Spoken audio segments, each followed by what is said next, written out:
administrador. Boa noite a todos. Boa noite.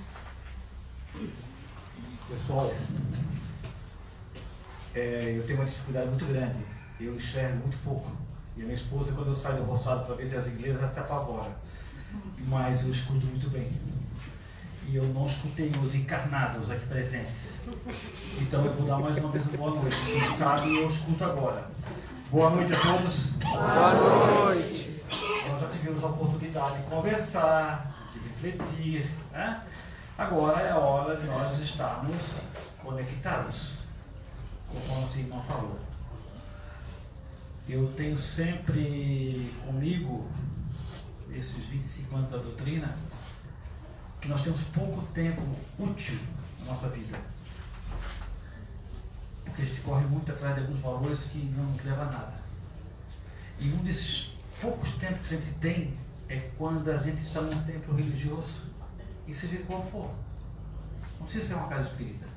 Pode ser uma capela, pode ser um templo evangélico, seja onde vocês se sentirem bem. Mas aproveite essa conexão. Desde a hora que vocês entram num lugar desse, aproveite a conexão. Porque durante o dia eu garanto para vocês que nós não temos esse tempo. Ou melhor, a gente nem se dá conta que o tempo passou. Agradeço a casa mais uma vez pela oportunidade. Estava com muita saudade de estar aqui. Faz mais ou menos 6 meses que a gente não vem até aqui. Mas não é porque a gente não quer, às vezes falta de oportunidade mesmo. Então, agradeço mais uma vez esse convite. E que então, também faço um convite a todos vocês, a todos nós, na realidade, inclusive a mim mesmo, que nós possamos estar aqui nesse breve momento que aqui estaremos, nós possamos estar aqui hoje, realmente hoje, de corpo e alma. De corpo e alma. Porque muitas das vezes, no nosso dia a dia, aquilo que realizamos no nosso dia a dia, muitas das vezes nós estamos num determinado local pensando em outro. E muitas vezes não é diferente daqui. Não é diferente daqui. Muitas das vezes nos colocamos aqui sentados e quando nos apercebemos nós estamos com a mente já lá depois da ponte. Então o convite é esse. Permanecemos aqui de corpo e alma. Porque quando estamos numa determinada atividade, e seja ela qual for, preocupados com outras coisas que nós não podemos resolver, naquele momento que estamos, de nada adianta gastar energia com isso. Eu compreendo, eu entendo que todos nós temos dificuldades lá fora. E quando eu falo lá fora, eu falo daquela porta para fora. Temos sim. Temos nossas dificuldades em relacionamentos. Às vezes temos muitas nossas responsabilidades no nosso dia a dia. Temos situações pendentes a resolver. Temos problemas que muitas vezes são sinônimos na nossa ótica de grandes dificuldades. Muitas vezes na nossa ótica. Mas o que realmente importa na nossa vida, meus irmãos, é quanto a gente se dedica. Essa palavra é chave. Quanto a gente se dedica de nós mesmos naquilo que a gente está fazendo. E não estou só falando do estar na casa espírita. Eu estou falando quando a gente está com nossos filhos, quando a gente está com a esposa, com o esposo, quando a gente está numa casa espírita, compartilhando com os colegas na casa espírita, um trabalho mediúnico, um trabalho assistencial, o nosso trabalho na área profissional. Aquele tempo que nós é tão precioso e nós estamos fazendo aquela atividade, que nós procuramos realmente dedicar àquela atividade. Então, uma das propostas dessa noite, nesse intervalo que nós vamos ficar aqui, eu já falei com o Ricardo que ele vai me dar 2 horas para falar. Não vai dar, é claro. Tá? Então, uma das propostas dessa noite é exatamente isso. É que a gente faça uma reflexão, um exercício de consciência, nesse pouco tempo que a gente tem aqui. Quando nós nos perguntamos a nós mesmos, não precisamos responder a ninguém. Por que estamos aqui? Por que estamos aqui? Nesse momento de prece, nesse momento de reflexão, nesse momento de conversa que tivemos antes do início dos trabalhos. Por que estás aqui hoje? Não precisa responder. Pense mentalmente, cada um de vocês, cada um de nós aqui presente, os médiuns, aqueles que estão assistindo a palestra, por que estáis aqui nessa noite? Alguns poderiam me dizer, Piro, eu estou aqui nessa noite porque realmente eu não tinha nada melhor para fazer nessa noite. Então eu resolvi vir até aqui, essa casa. E eu olharia para esse irmão e diria, que ótimo, meu irmão. Que ótimo que você está aqui nessa noite. Que bom que você veio. Então, aproveite o máximo esse momento de estar aqui. Aproveite o máximo de tudo aquilo que esse ambiente pode te oferecer. Outros poderiam dizer, eu estou aqui nessa casa na noite de hoje porque eu sinto uma tranquilidade, uma paz de espírito, e eu gosto de estar com esses colegas, com essa equipe que aqui trabalha. Me sinto tranquilo. E eu também diria a esse irmão, que bom que você está aqui. Mas, por que você se sente tranquilo estando aqui?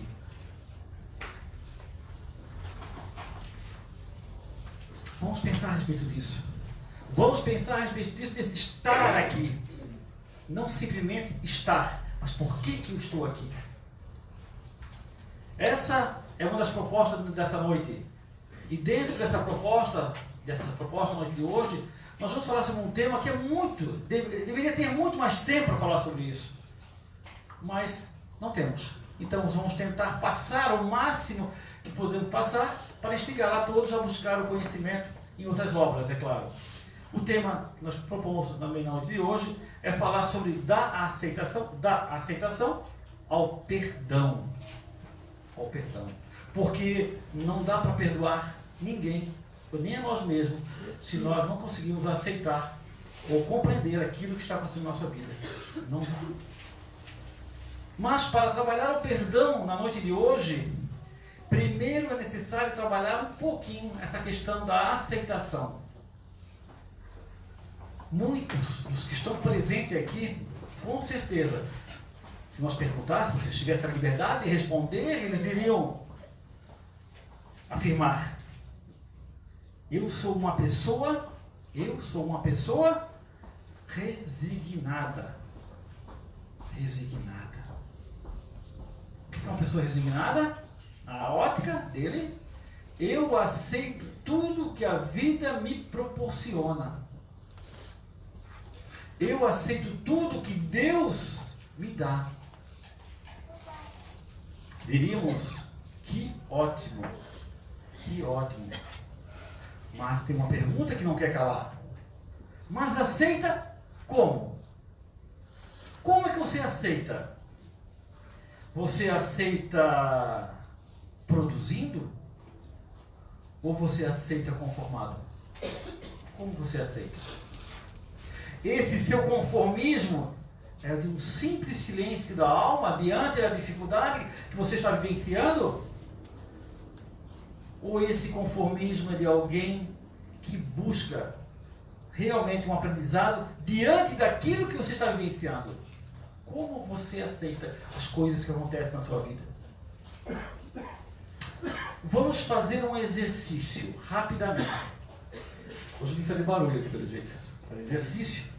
Eu tenho que mexer com vocês. Não fiquem acanhados. Não fiquem envergonhados.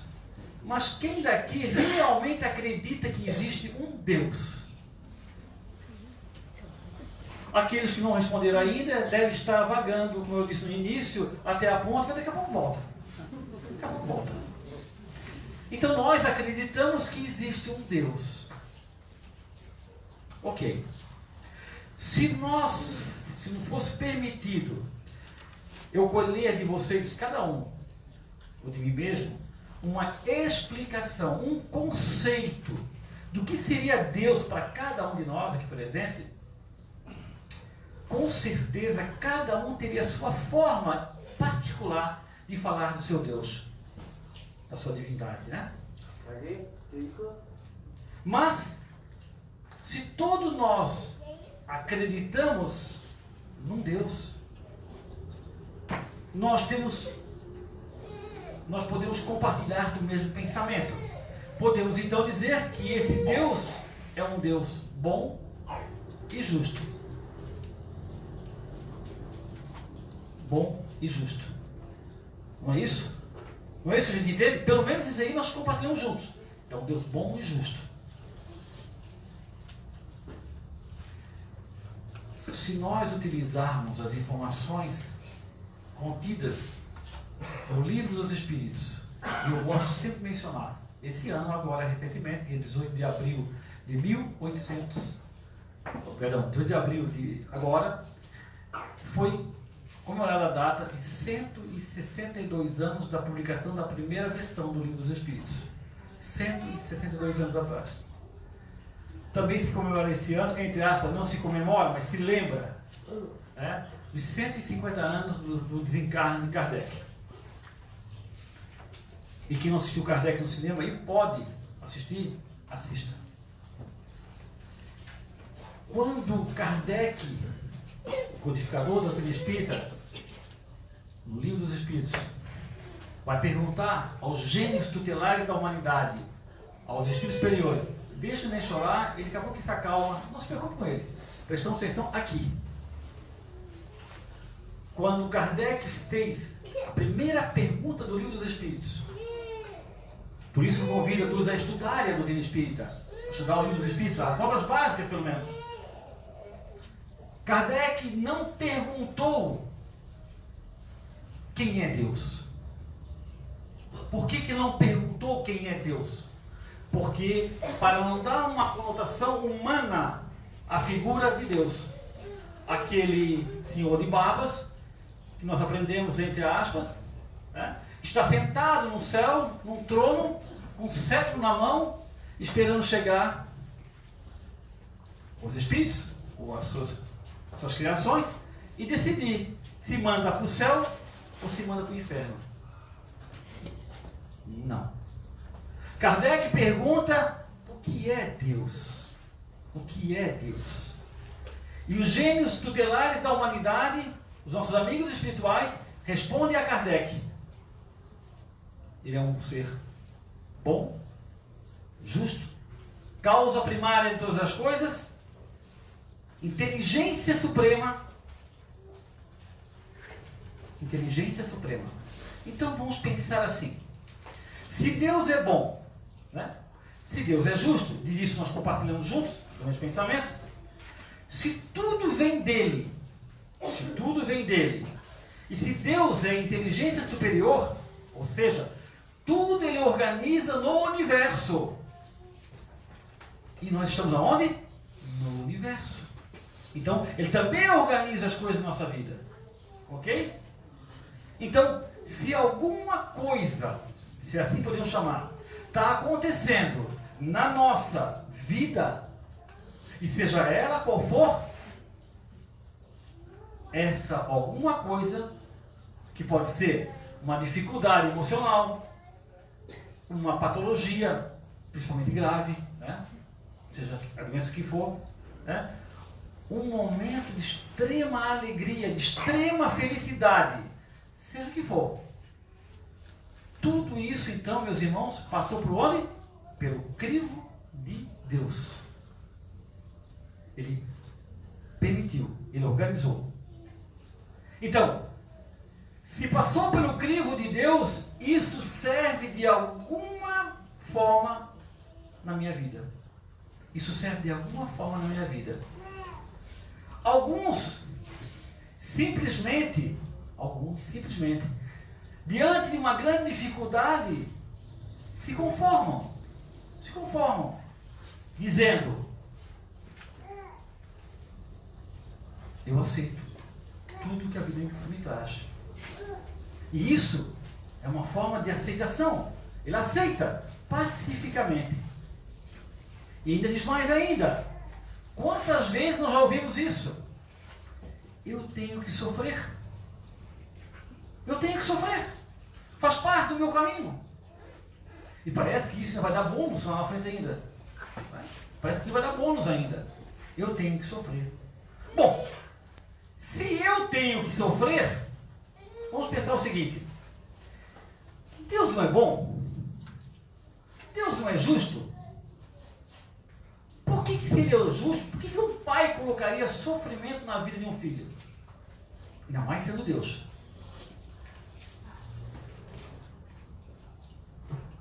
Será que ele coloca sofrimento nas nossas vidas? Ou ele coloca provas e oportunidades? Grave essa palavra, oportunidades. Será que ele coloca sofrimento?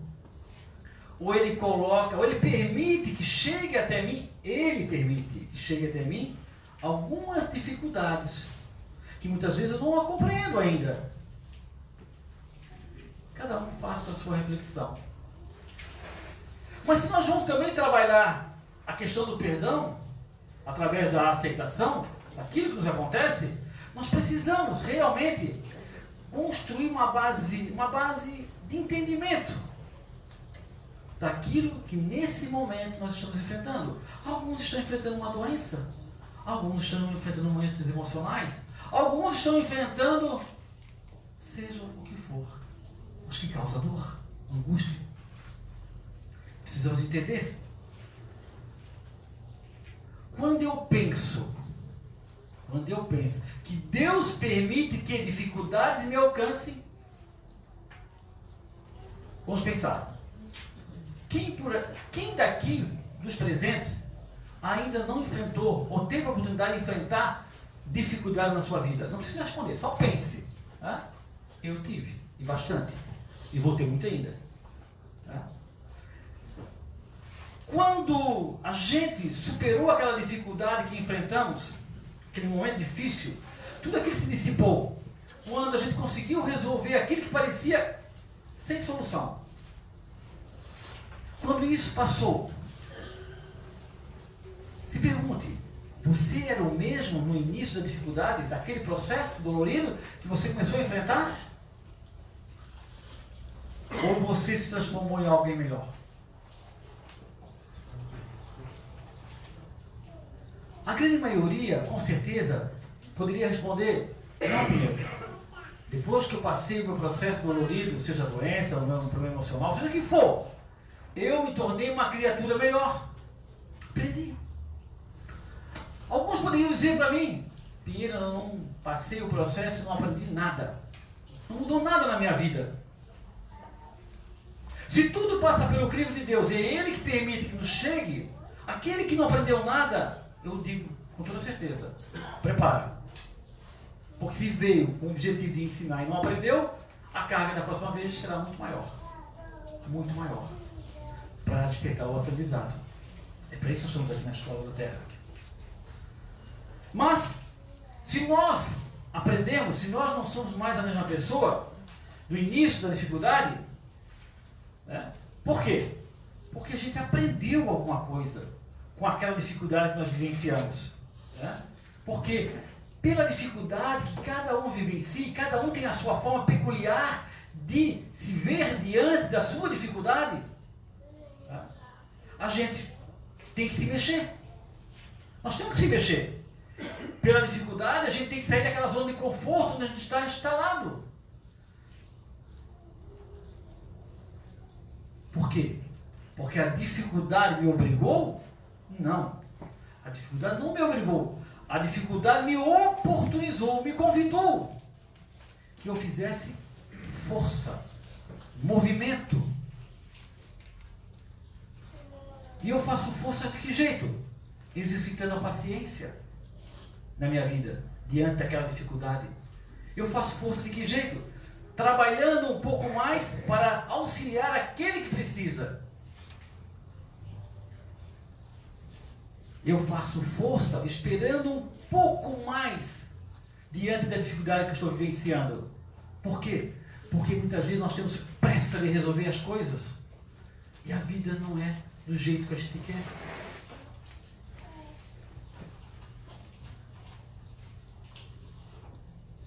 Tudo isso que eu faço para enfrentar as minhas dificuldades é um processo de movimento, um processo de força. E quando eu consigo então romper aquela dificuldade, quando eu consigo passar aquela fase difícil, eu não sou mais o mesmo.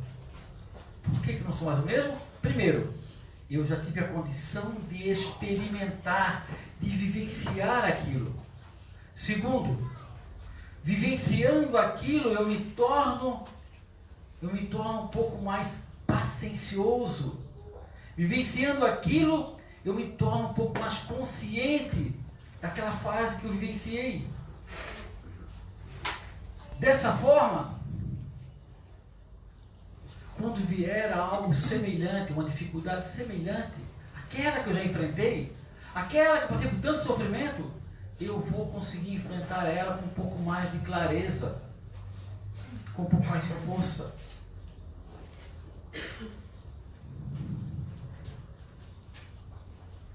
E assim ela não vai me pegar desprevenida na próxima. Nós temos que ficar muito atentos com as coisas que acontecem na nossa vida. Tudo é um motivo de aprendizado na nossa vida. Tudo. Se eu não sou mais o mesmo, quando iniciou a minha dificuldade, como eu disse, é um sinal que ao enfrentar essa dificuldade, ela foi útil na minha vida, porque ela me ensinou alguma coisa. Então ela foi útil. Ou melhor ainda, ela foi necessária para a minha jornada, para a minha caminhada evolutiva, porque aqui nós estamos numa grande escola de aprendizado. Não tenhamos dúvida disso.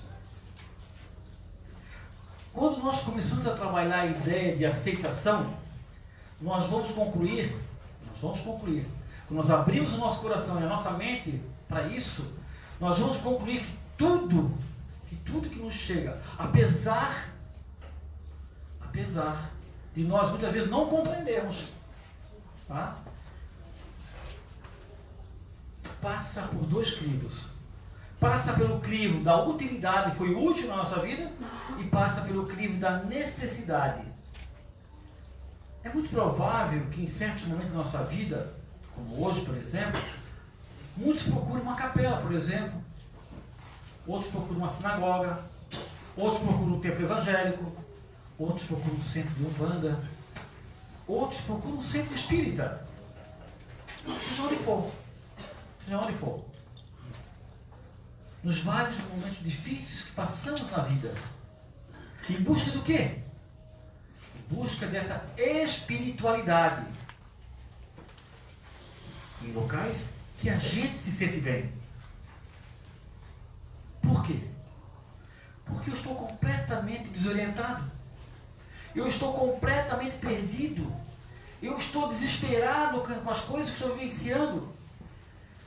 Eu não tenho mais paciência de esperar o auxílio da medicina. Procurei de tudo e nada se resolve.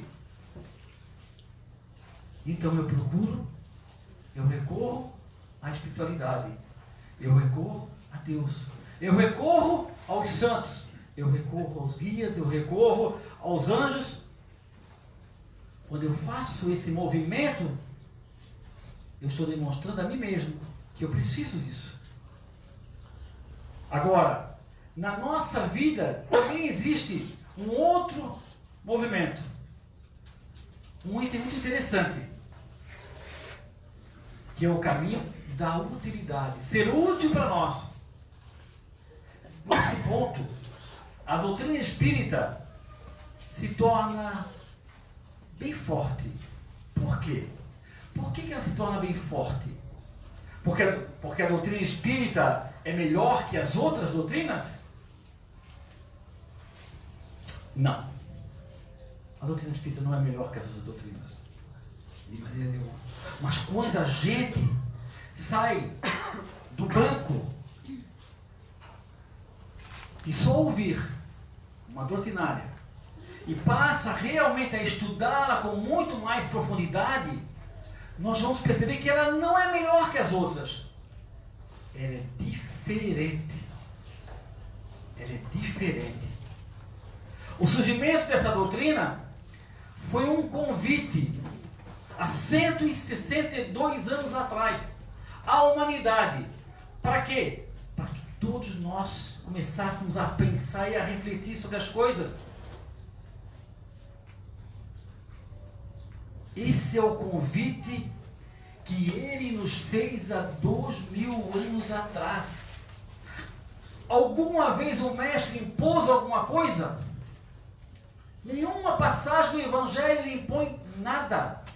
Ele faz um convite à renovação interior, a uma mudança de comportamento. Lá no alto do monte, ele parou para ensinar, para falar.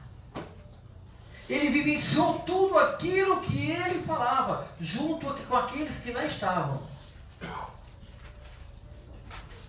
Nós mesmos, muitos de nós estavam lá. E entre esses ensinamentos, ele disse claramente: quando estiveres pronto, mandarei o Consolador prometido. Porque ele sabia que naquele momento a grande maioria não entendia o que ele estava dizendo. Então, em 1857 aparece uma determinada doutrina feita de perguntas e respostas, feitas de pensamentos, feitas de questionamentos. Através dos meus pensamentos, eu busco o quê? O conhecimento. E através da busca do conhecimento, eu busco as mudanças de comportamento na minha vida. Foi isso que nos convidou a fazer. Portanto, a doutrina espírita nos convida, através do conhecimento, uma mudança. Por isso que é importante estudar. Uma mudança de comportamento moral. É isso que o mestre nos convidou a fazer. E diante dessa mudança de comportamento moral, eu busco aceitar se aquilo que eu estou praticando é útil na minha vida, serve para alguma coisa. Se não, eu jogo fora. Tem um tempinho ainda, o cara não deu 2 horas, mas me deu um tempinho. Vamos fazer um pouco de barulho? Vocês têm 10 segundos, rapidamente, 10 segundos, eu vou contar, para cumprimentar 2 pessoas. Por favor, não fique acanhado. 10 segundos para cumprimentar 2 pessoas.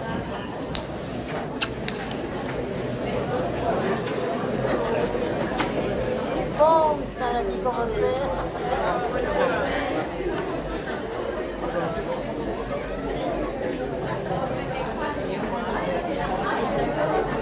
Vamos voltar? Vamos voltar? Era 2 pessoas.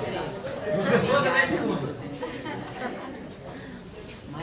Eu vou fazer 3 perguntas para vocês, que o meu tempo está acabando. 3 perguntas. E não precisa me responder. Responda para si mesmo. Mas responda com toda a sinceridade do seu coração. O que você sentiu na hora que cumprimentou o seu irmão? O que você sentiu? Segunda pergunta. O que você estava pensando na hora que eu fiz esse gesto tão simples e tão singelo, mas de uma importância tão grande? Terceira pergunta. Por que você fez?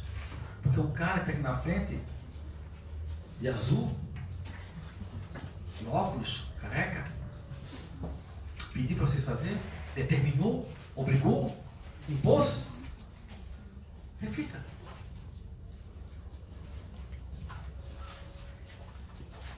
Com certeza não obrigou, né? De maneira nenhuma. Nós fomos em direção ao outro porque habita em nós a essência divina. E pelo outro, sem pensar, muitas vezes nós fazemos muito mais do que fizemos por nós mesmos. Muito mais. Muito mais. O que vocês estavam pensando naquele momento? Posso garantir a todos, a maioria não estava pensando em nada. Simplesmente realizou o que foi pedido. Por quê? Por que realizaram? Porque surgiu uma oportunidade de fazer isso, de trocar esse gesto tão necessário na humanidade nos dias de hoje, mais do que nunca. Mais do que nunca. E nós ainda estamos tão retraídos nesse processo.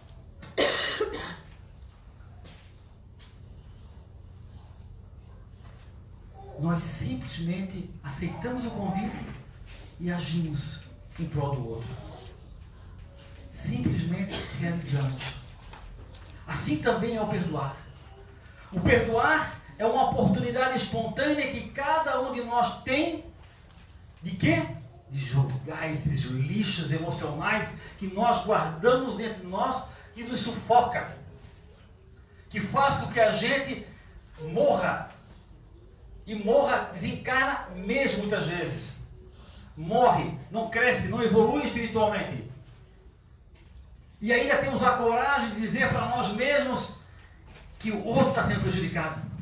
O outro está na praia passeando e viajando, encantado com a sua vida, e nós torturados pelo outro. E não está nem aí para nós. Então, perdoar é uma oportunidade espontânea que nós temos de jogar fora esses lixos emocionais que nos cercam. É de caminhar, é de evoluir. É difícil? Sim, é difícil. Claro que é difícil.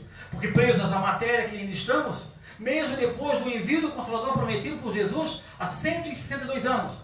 Há 2.000 anos atrás, ele nos avisou que ia mandar. Mandou. E hoje ainda temos dificuldade de colocar em prática aquilo que nos mandou. Há 2.000 anos atrás, ele andou conosco, com muitos de nós. E muitos diziam que ele fazia milagres. Que ele fazia milagres. E quando lhe perguntaram se ele curava, se ele fazia milagres, o que ele disse? Não. A tua fé te curou. Você entendeu a essência divina que habita em ti. Você teve fé, você acreditou que podia fazer a mudança de comportamento na sua vida. E você o fez. Aí você não era mais a mesma pessoa do início, você já era uma outra pessoa. Essa outra pessoa é que nos convida a nos voltarmos ao mundo espiritual.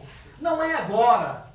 É esse retorno à parte espiritual. Quando nós chegamos aqui, nós vemos uma pessoa, um espírito, uma forma de pensamento. Quando nós retornarmos ao mundo espiritual, ele nos convida a que nós sejamos uma outra forma, mais evoluída, com muito mais compreensão do que nós estamos realmente fazendo aqui e do propósito de estarmos aqui. Esse é o convite que ele nos faz para aprendermos a perdoar e aprendermos a aceitação. Porque não se pode perdoar se não aceitarmos, se não compreendermos por que estamos aqui. Se ficarmos agarrados o tempo todo na matéria, nós não vamos evoluir nunca. Nós não regredimos, mas estacionamos. Respeitando o horário da casa, deixo a última frase para a nossa reflexão de hoje. Espíritas, simpatizantes espíritas, amigos que aqui estão na noite de hoje para conhecer um pouco mais dessa doutrina que nos impulsiona, que nos faz pensar e refletir. Se sabeis dessas coisas, diz o Mestre aos seus discípulos, se sabeis dessas coisas, irmão, bem-aventurado, ou seja, felizes somos todos nós, se a colocarmos em prática, porque ele disse, reconcilia enquanto estás por aqui. E disse mais ainda, para encerrar, eu vou na frente preparar uma casa para cada um de vocês. E não esqueçamos que a chave dessa casa que ele está nos preparando, nos guardando com tanto carinho, a chave não está na mão dele. A chave está na mão de cada um de nós. Aonde? No coração. E na mudança de comportamento tão necessária e tão atual que nós vamos praticar. Que possamos perdoar, que possamos olhar o nosso semelhante com um pouco mais de carinho. Nesse mundo tão difícil, onde por um pedacinho de nada, o cara tira a vida do outro semelhante. Um mundo irracional. E nós precisamos, a mudança é de cada um. Não adianta escutar e simplesmente achar que é normal. Vamos mudar na casa, vamos mudar no vizinho, vamos mudar. Vamos dizer um bom dia, uma boa tarde com mais carinho. Temos medo de dizer um bom dia, uma boa tarde, um semelhante. Ele vai brigar. Não importa o que ele vai pensar, importa o que eu faço. Primeiro eu faço. Jesus nos disse claramente, eu não vim para ser servido. Eu vim para servir. Que possamos servir na causa do Cristo. Que assim seja.